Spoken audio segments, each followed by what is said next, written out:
তেল সমৃদ্ধ আবেই অঞ্চলের অবস্থান সুদান ও দক্ষিণ সুদানের ঠিক মাঝখানে। ২০১১ সালে সীমানা ভাগের পর থেকেই অঞ্চলটির দাবি নিয়ে সংঘাতে লিপ্ত দুই দেশ।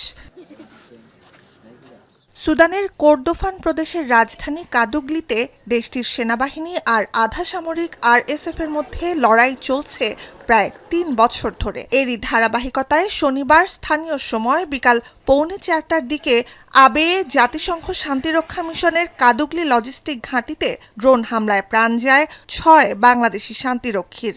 নিহতরা হলেন কর্পোরাল মোহাম্মদ মাসুদ রানা, বাড়ি নাটোর, সৈনিক মোহাম্মদ মমিনুল ইসলাম ও সৈনিক শান্ত মণ্ডল, বাড়ি কুড়িগ্রাম, সৈনিক শামীম রেজা, গ্রামের বাড়ি রাজবাড়ী, মেস ওয়েটার মোহাম্মদ জাহাঙ্গীর আলম, বাড়ি কিশোরগঞ্জ এবং লন্ড্রি কর্মচারী মোহাম্মদ সবুজ মিয়া, বাড়ি গাইবান্ধা।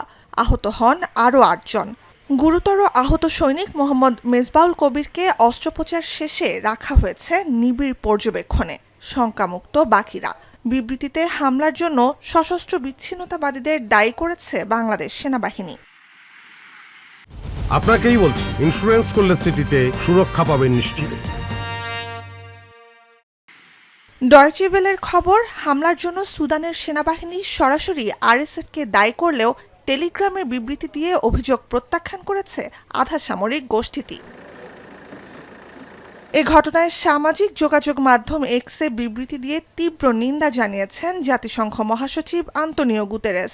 আন্তর্জাতিক আইনে যুদ্ধাপরাধ আখ্যা দিয়ে দাবি জানান শান্তিরক্ষীদের ওপর হামলাকারীদের বিচারের আওতায় আনার এবং টেকসই অস্ত্রবিরতি কার্যকরে দ্রুত শান্তি আলোচনা শুরু করার জন্য।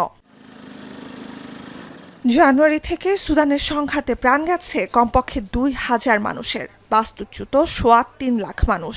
পরিস্থিতি নিয়ন্ত্রণে জাতিসংঘের শান্তিরক্ষা মিশনের অংশ হিসেবে দেশটিতে নিয়োজিত বিভিন্ন দেশের প্রায় ৪,০০০ সেনা ও পুলিশ কর্মকর্তা।